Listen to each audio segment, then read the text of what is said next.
lembaga Albert Einstein. Cakep. Seorang pemikir dan seniman. Kalau lembaga mau sustain, harus mikir keberlangsungan. Cakep.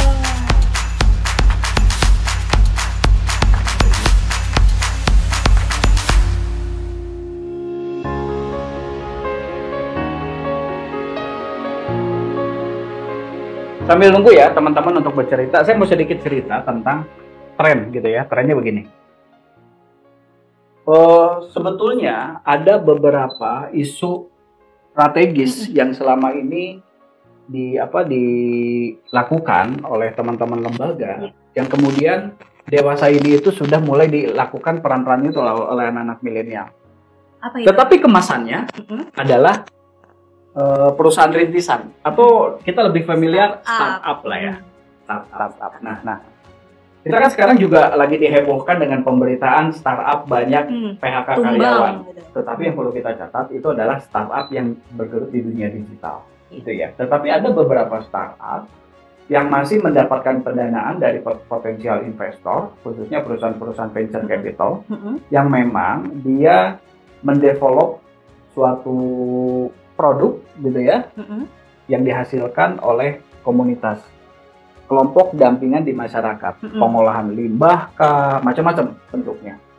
Nah, menurut saya ketika saya berinteraksi diskusi dengan mereka, tidak sedikit dari mereka yang menjawab bahwa bisnis ini dibangun untuk menyelesaikan permasalahan sosial tertentu, permasalahan sosial spesifik. Nah, saat ini kita beberapa bulan kemarin, mungkin 1 tahun terakhir kemarin, kita dapat informasi bahwa Sayurbox, mungkin teman-teman ada yang tahu ya, Sayurbox, e-grocery, e-grocery yang dulunya cuma di Jabodetabek, sekarang sudah dia punya mitra-mitra petani, sayuran-sayuran, ada yang organik apa segala macam gitu ya, lalu dihubungkan kepada potensial market di daerah Jabodetabek gitu kan, dengan menggunakan aplikasi dan seterusnya. Mereka berdiri sejak tahun 2017 kalau tidak salah, dan kemarin tahun 2020 atau 2021 saya lupa lagi, dia mendapatkan pendanaan seri C 1,7 triliun. Besar sekali ya. 1,7 triliun. Nah, saya coba cari-cari info gitu kan, apa sih yang membuat venture capital ini mau mendanai mereka seperti itu.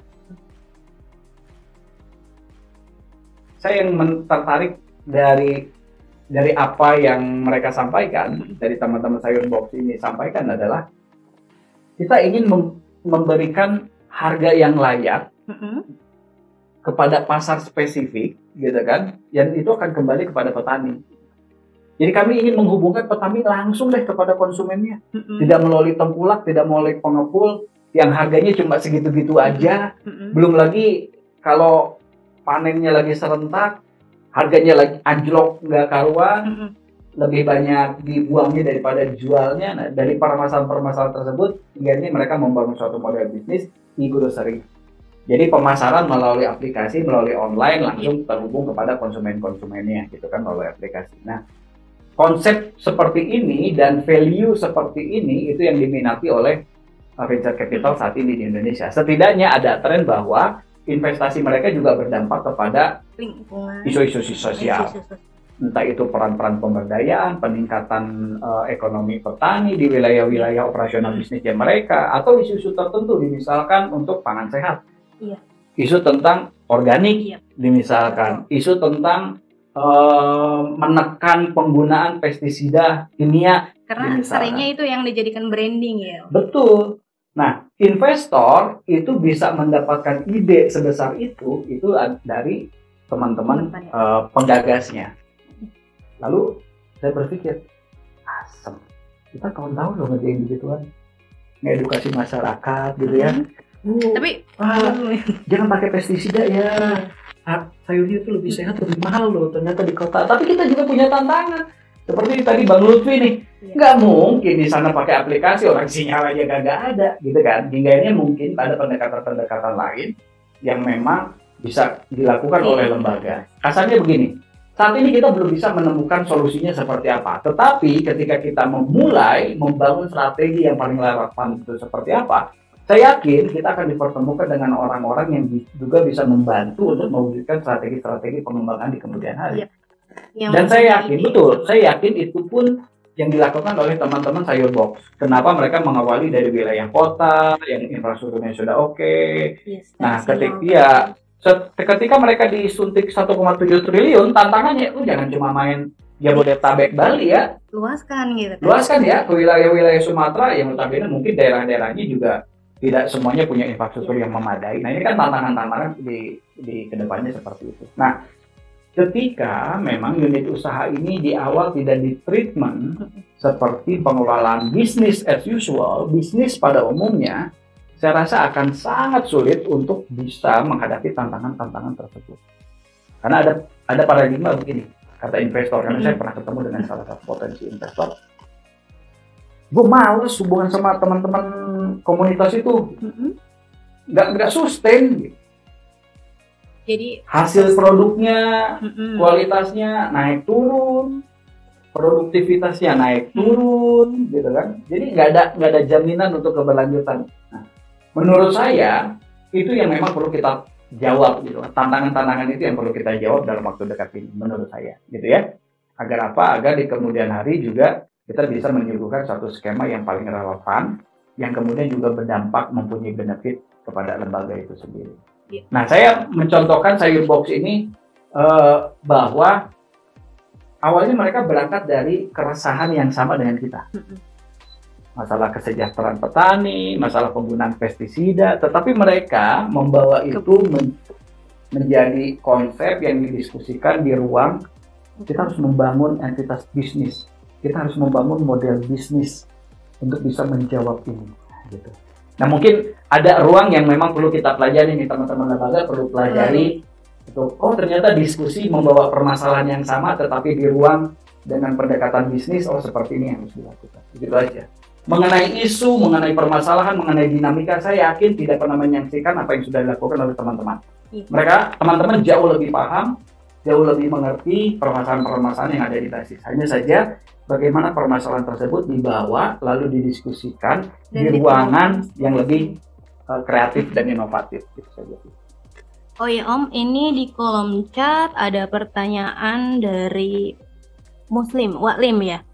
Katanya bagaimana dengan lembaga yang modalnya tidak ada sementara produk masyarakat harus diambil seperti gula semut, kemudian aren, sementara pangsa pasarnya belum ada. Mohon pencerahannya nih Om.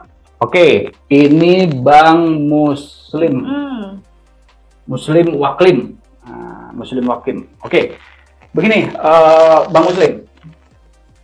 Ini kan sebetulnya menjadi bukan masalah sebetulnya. Bukan masalah terkait modal.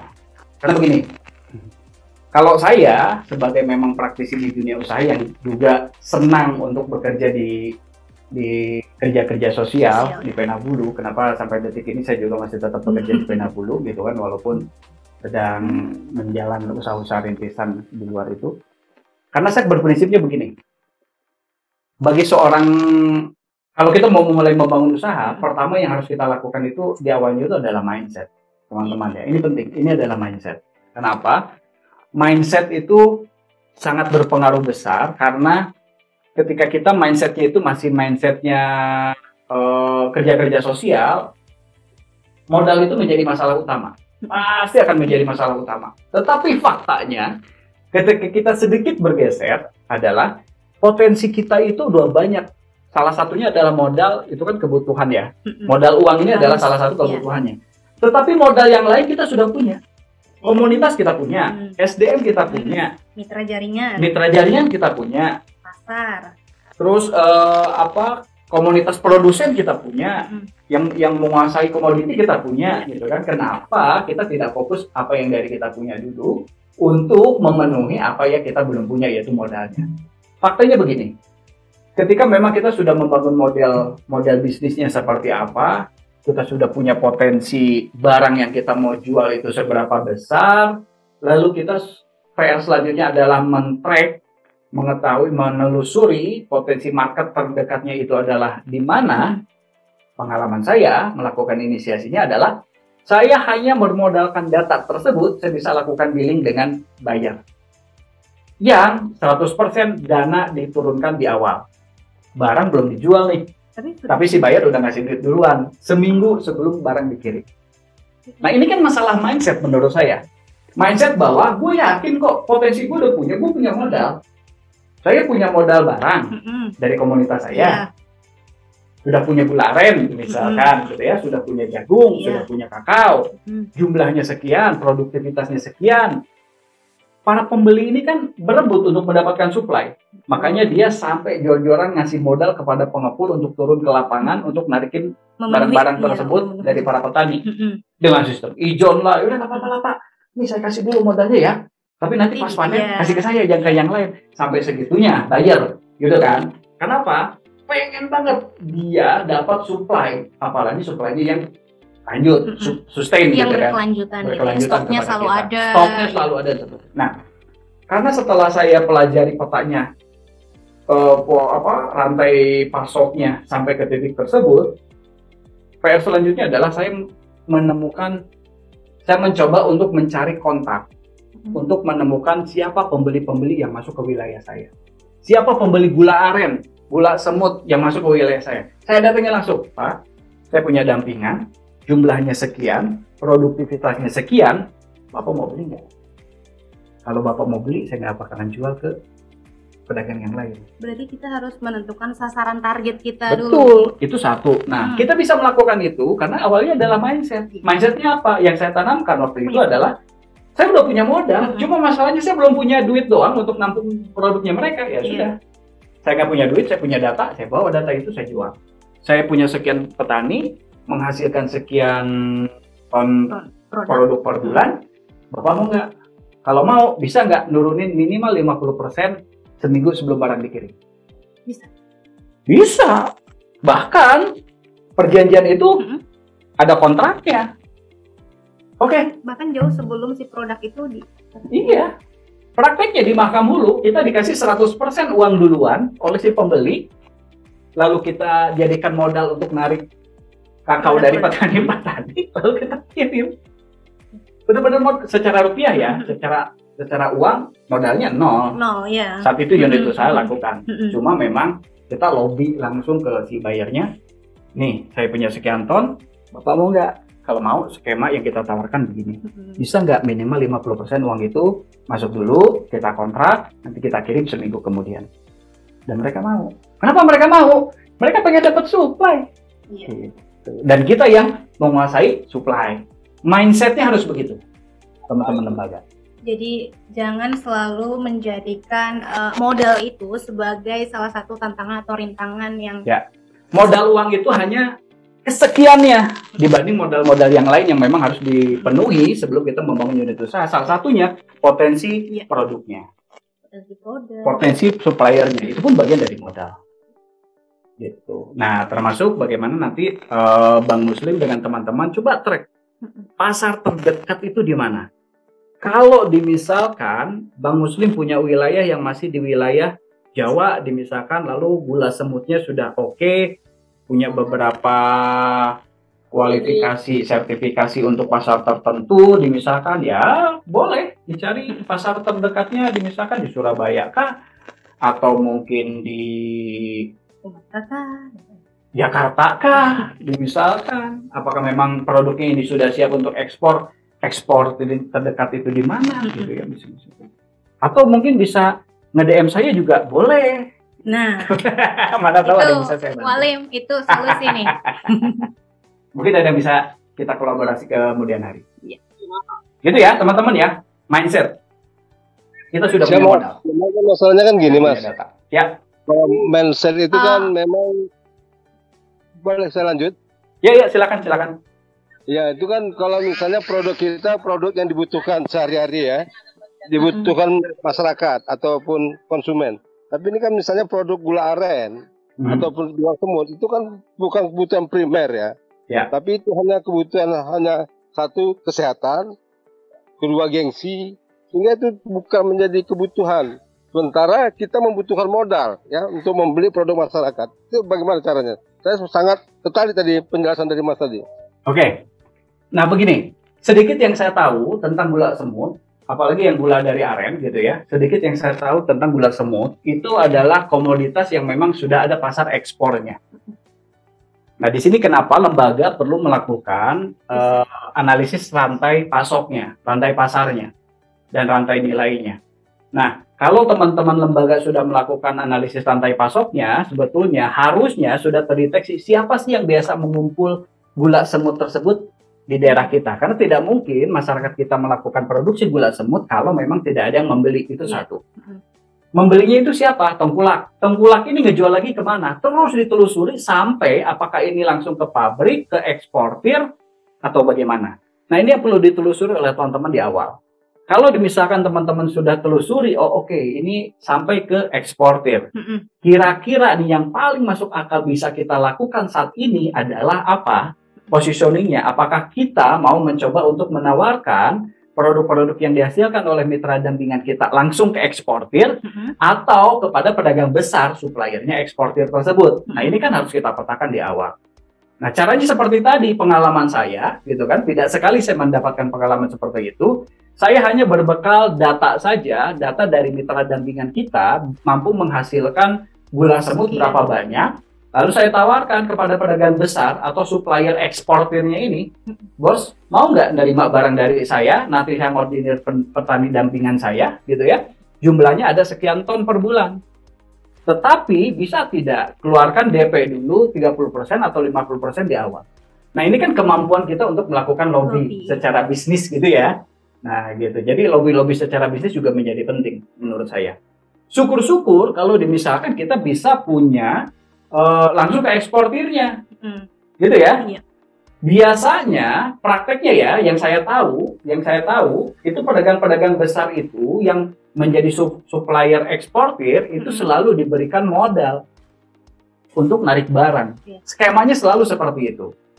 Ada beberapa yang memang mereka punya target kuota misalkan 10 ton per bulan, misalkan gula semut gitu ya.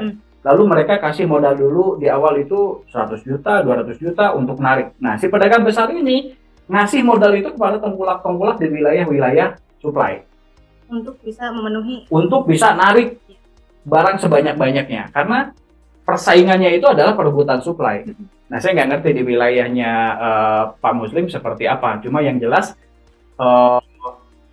untuk beberapa komoditi polanya hampir mirip seperti itu. Cuma yang jelas potensi pasar yang saya sedikit ketahui tentang gula semut itu adalah ekspor. Dalam negeri memang belum jadi potensi pasarnya. Belum menjadi kebutuhan sehari-hari. Tetapi itu semua diekspor ke pasar Eropa dan Amerika, setahu saya. Jadi potensi pasar kita adalah pedagang besar atau eksportir. Tinggal di track, lakukan lobby, pastikan kita punya jaminan, kita punya stok sekian, bisa nggak kasih DP kita sekian puluh persen, nanti kita kirim. Begitu kan, Bang Muslim? Tadi ada kawan di room yang raise hand. Wih, Pak Nikolas. Pak Nikolas Jernis. Nah, ini nih, menarik nih Pak Nikolas.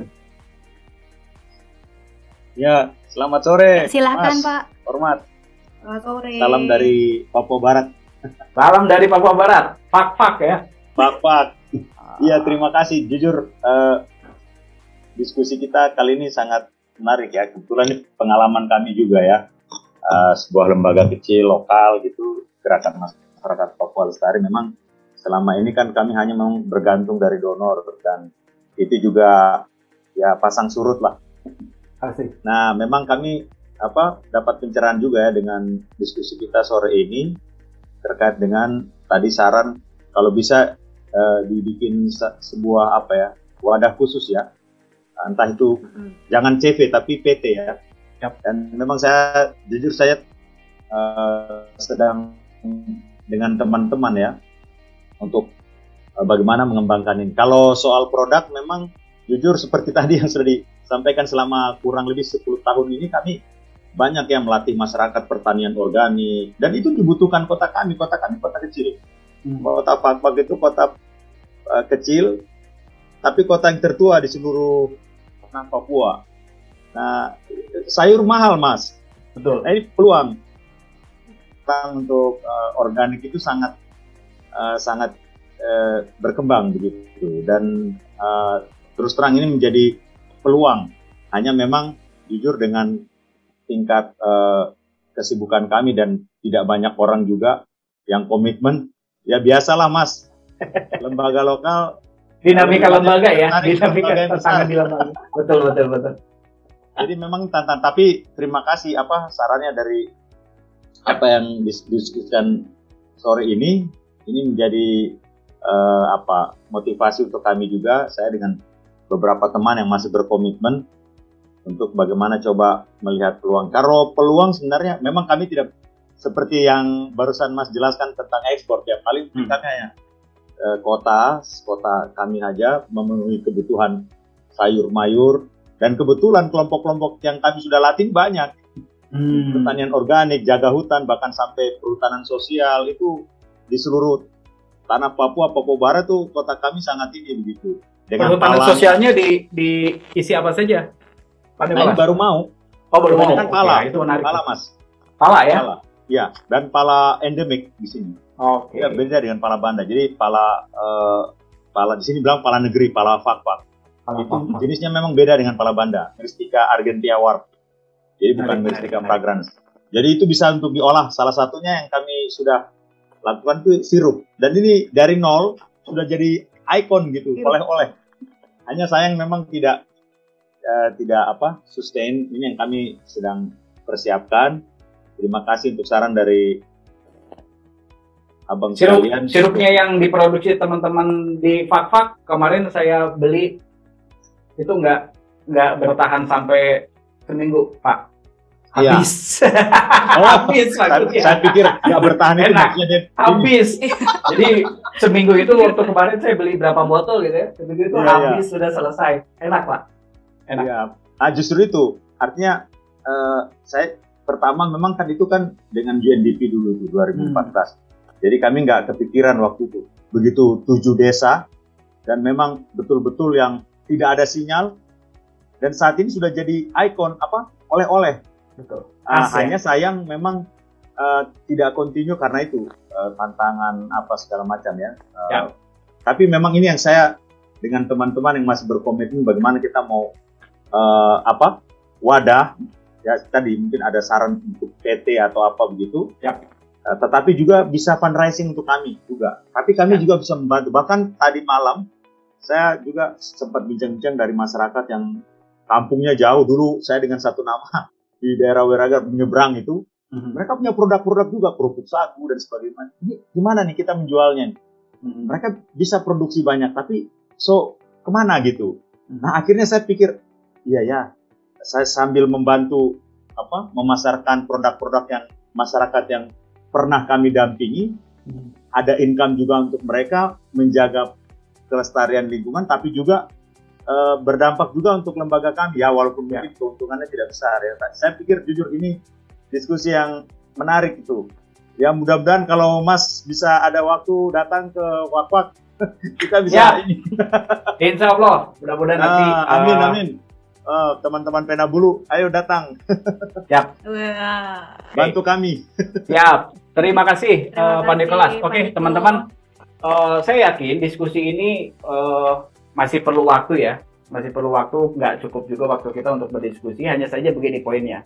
Dari pengalaman yang tadi disampaikan oleh Pak Muslim, kemudian juga oleh Pak Nikolas dan teman-teman di YPMS di Medan, bahwa prinsipnya adalah tantangan setelah kita punya potensi, memetakan potensi pasarnya, tantangan selanjutnya adalah siapa yang akan mengelola. Betul. Pesan saya adalah ini harus dikelola oleh tim khusus, oleh orang khusus. Kalau memungkinkan dalam waktu dekat itu memiliki entitas yang khusus pula, agar mereka punya keleluasaan untuk melakukan pengembangan, pengelolaan di dalamnya. Oke, gitu ya teman-teman. Siap. Untuk sampai ke situ, pertama yang paling modal awal yang harus kita tanamkan di awal ini adalah masalah mindset. Bagaimana masalah-masalah yang ada di basis kita, lalu kemudian dibahas di ruang yang lain, ruang inovasi, ruang kreativitas, dan ruang profit. Ini penting menurut saya. Kenapa? Agar bisa membuat satu skema jaminan bahwa ketika ini kita lakukan, inovasinya berjalan, profitnya juga ada, dan itu mampu menjawab tantangan-tantangan yang dihadapi lembaga saat ini. Mungkin begitu teman-teman.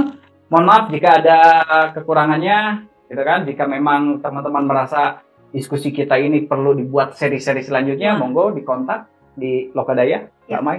Oke, terima kasih kawan-kawan yang ada di room. Terima kasih banyak juga buat Om Tamsil untuk banyak ilmu-ilmu yang sebelumnya aku nggak pernah pikirin loh bahwa ternyata membangun unit usaha itu tidak selalu tentang modal. Jadi ada banyak hal yang yang bisa kita gali gitu kan, misal dari potensi, dari mindset kita. Beli besi di Pasar Kenari. Cakep. Besinya kuning, karat semua. Cakep. Sesi hari ini kita akhiri. Semoga ada manfaat buat kita semua. Amin. Sampai bertemu di seri berbagi kita lainnya. Tetap Terima kasih semangat, banyak. kawan-kawan Lokadaya. Terima kasih.